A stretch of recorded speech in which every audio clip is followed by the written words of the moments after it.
Bismillahirrahmanirrahim. Alhamdulillahi rabbil alamin.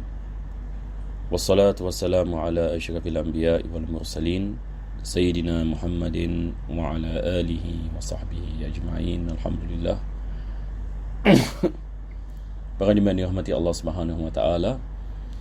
Pertama dan utama sekali kita memanjatkan kesyukuran kita kepada Allah dapat kita menyambung pengajian dalam kitab Umdatus Salik karangan Al-Imam Ibn Naqib Al-Masri, dan kita masih membicarakan tentang perkara-perkara yang diharamkan apabila seseorang itu dalam keadaan ihram.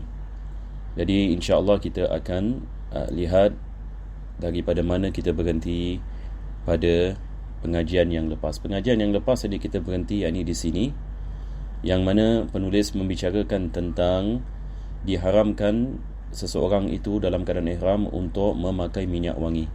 Maka apa sahaja jenis ini minyak wangi, sama ada dalam bentuk sabun ataupun dalam bentuk berus gigi, dalam bentuk ubat gigi, ataupun dalam bentuk makanan, sama ada ia dipakai ataupun yakni bau-bauan yakni daripada bunga-bunga dan sebagainya, maka ini semua dikirakan yakni sebagai wangi-wangian. Jadi dia bukan saja yakni bagi minyak wangi, tetapi apa saja jenis wangi-wangian diharamkan bagi seseorang dalam keadaan ihram.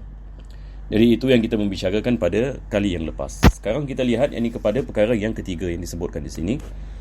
Penulis ini mengatakan as-salisu. Yani beliau mengatakan perkara yakni yang ketiga yang diharamkan bagi mereka-mereka yang dalam keadaan ihram. Dia mengatakan wa yahrumu ba'dal ihrami halqu sya'rihi wa natfihi. Diharamkan kita mencabut kita mencukur rambut ataupun mencabutnya.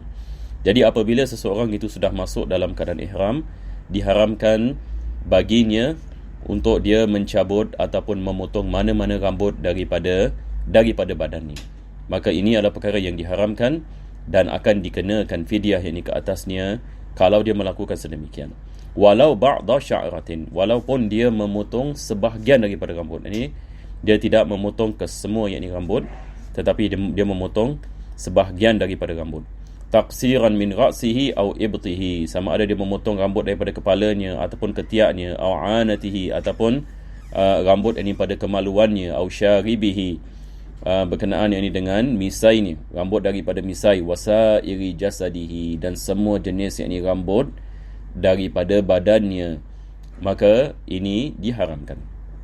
Juga diharamkan wa taqlimu adhafirihi, kita memotong kuku, walau ba'da thufrin, walaupun sebahagian daripada kuku, tak kesemua yang ini kuku, sebahagian daripada kuku juga diharamkan.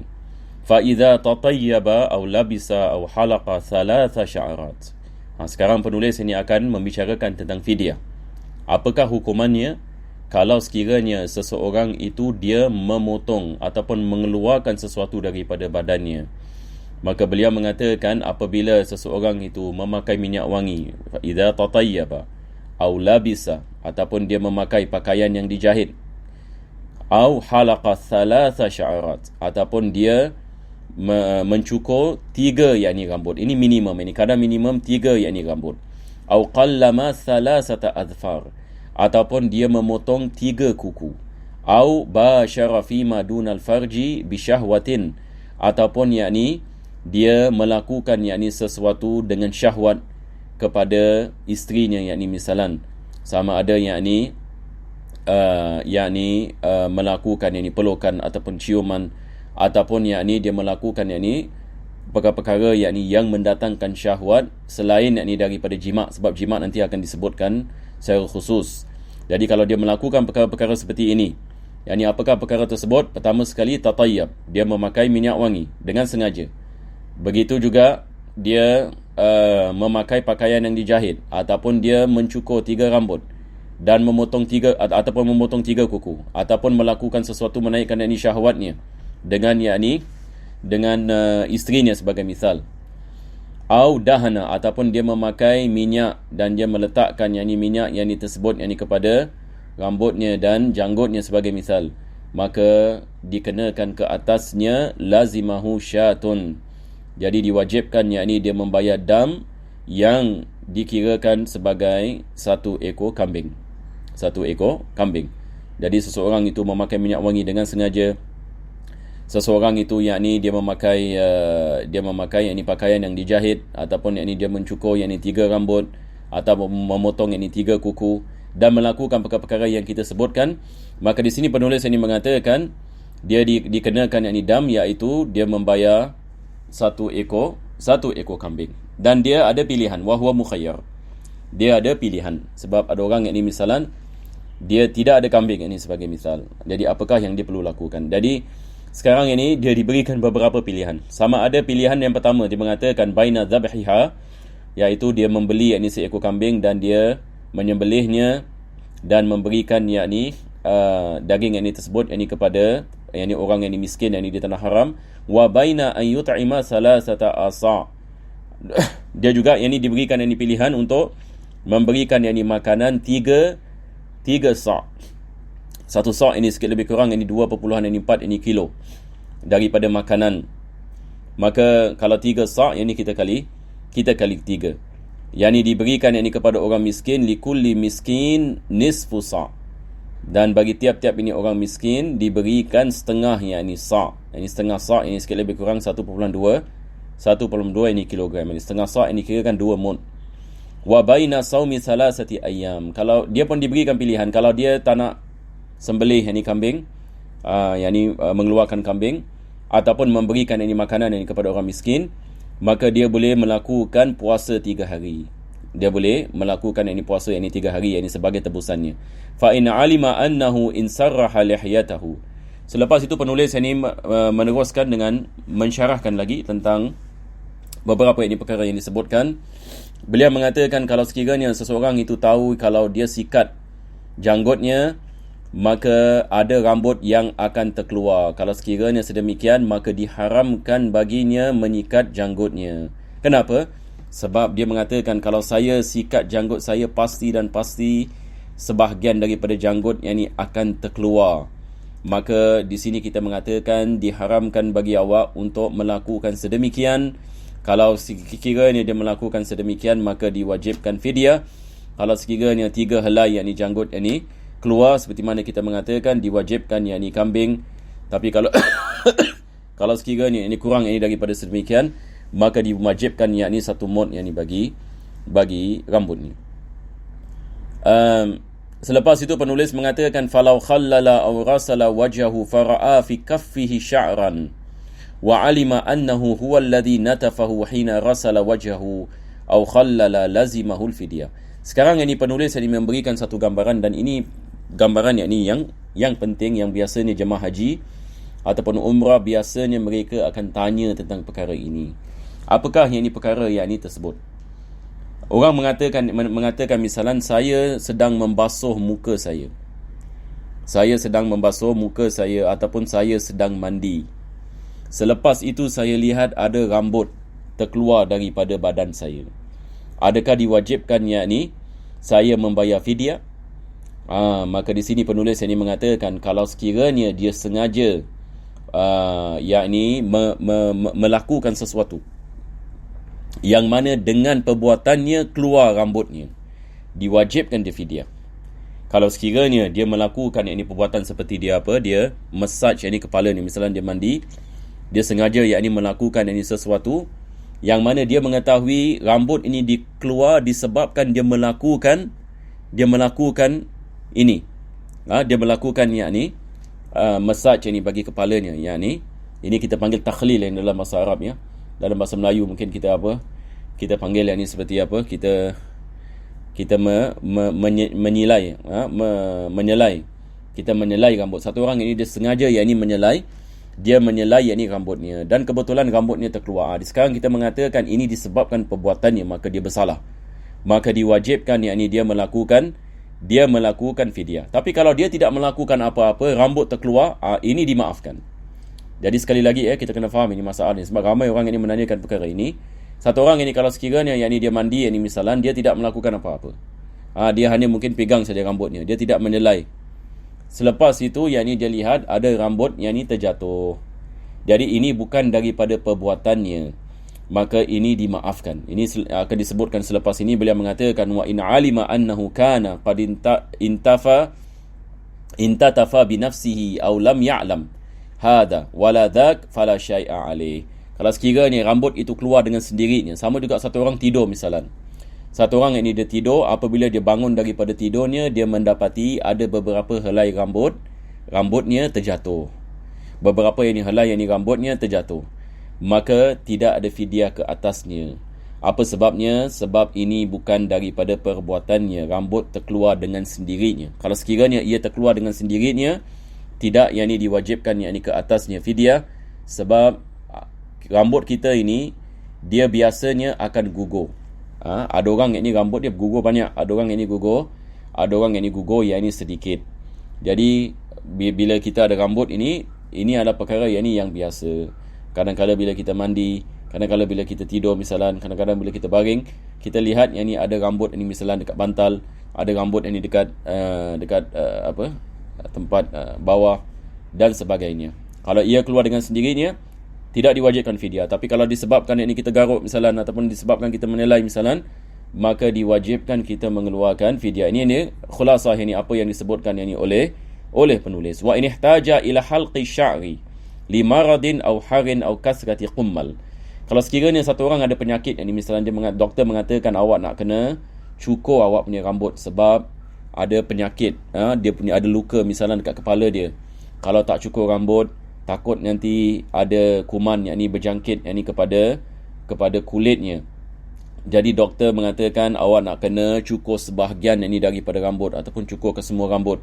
Ataupun yang ni rambut banyak sangat kutu. Ini berlaku pada zaman Nabi SAW. Seorang sahabat yang ni rambutnya terkena yang ni banyak kutu. Maka Nabi SAW yang ni mengizinkan yang ni mencukur. Dalam keadaan yang ni seperti sakit ataupun panas, terlalu panas yang ni misalnya dia nak memotong yang ni rambutnya. Ataupun yang ni banyak kumal. Yang ni kumal ini adalah kutu.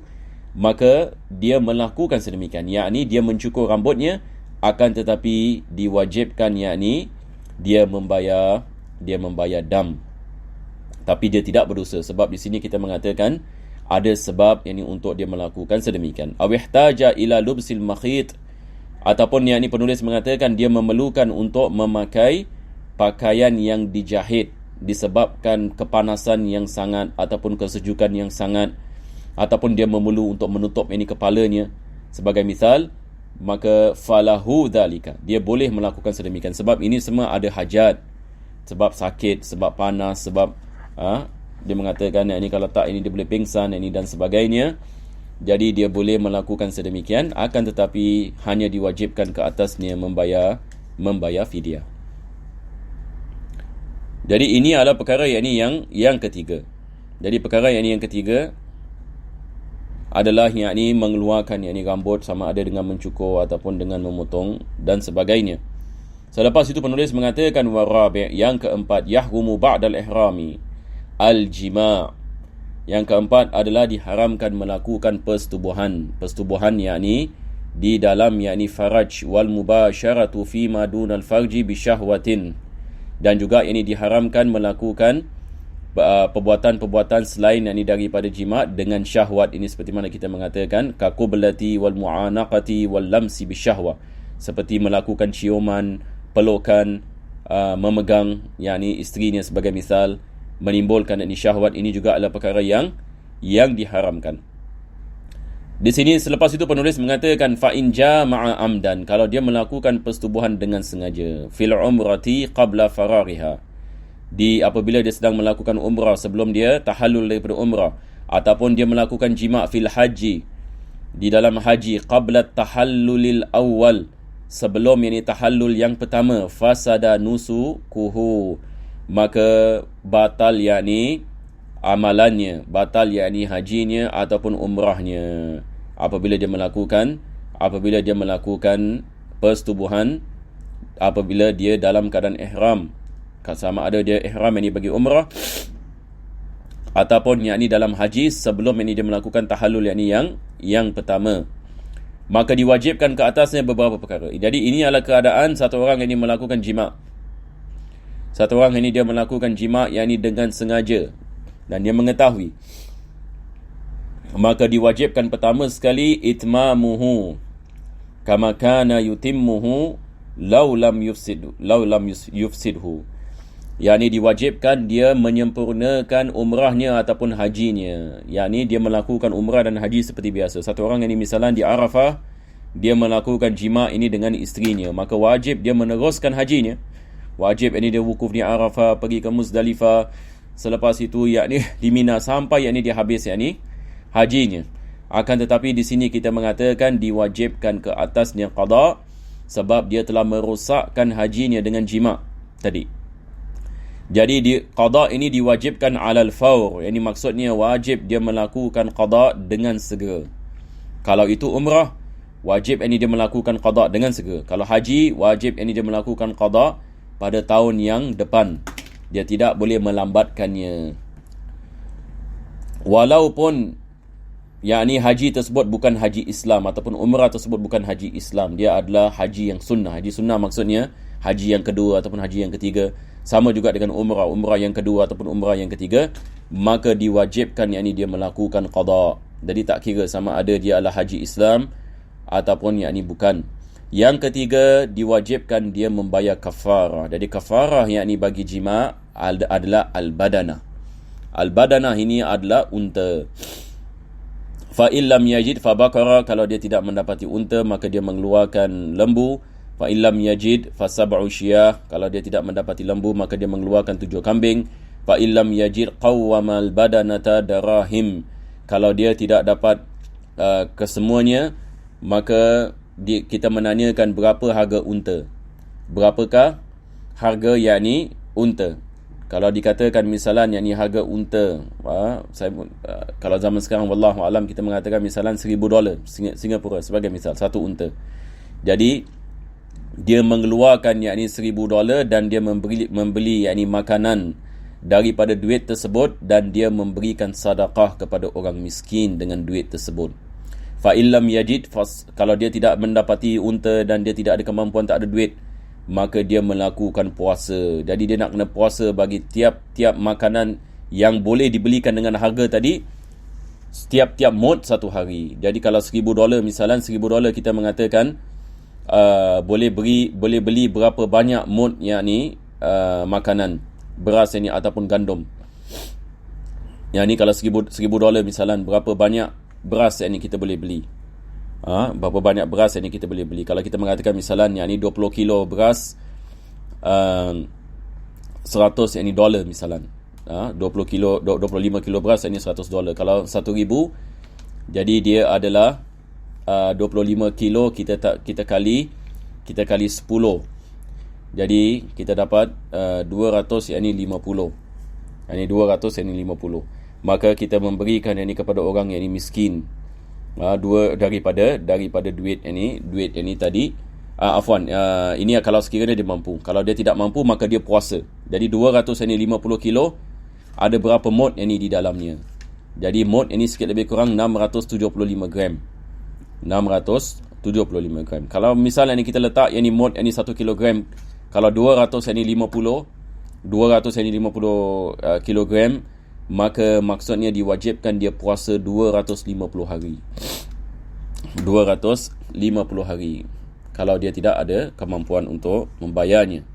Yang keempat, beliau mengatakan wayajibu an yuhrima bil qada'i min haitsu ahrama bil ada.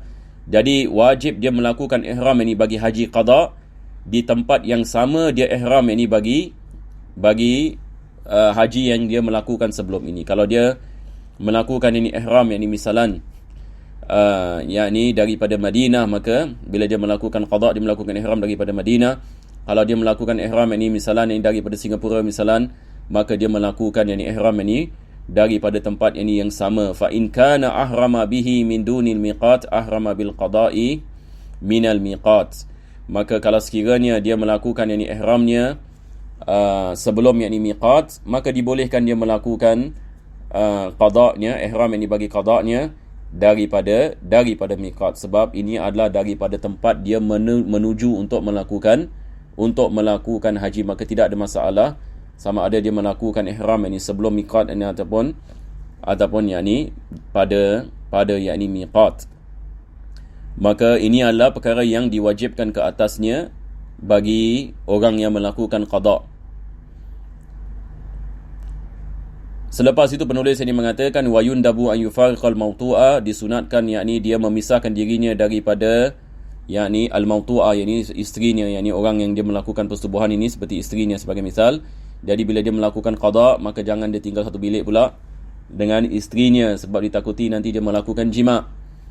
Maka ini adalah perkara yang disunatkan. Wa in jama'a ba'da tahallulil awal, kalau sekiranya dia melakukan jima' selepas tahallul awal, ini hukumnya berbeza. Jadi semua ini kita mengatakan kalau sekiranya dia melakukan jima' sebelum tahallul awal. Tapi kalau dia melakukan jima' selepas tahallul awal, lam yufsid, yakni hajinya yakni sah. Hajinya sah, tetapi diwajibkan ke atasnya membayar dam, dan dam tersebut adalah seekor kambing. Sebab kita haji ada dua tahallul, ya. Tahallul yang pertama dan tahallul yang kedua.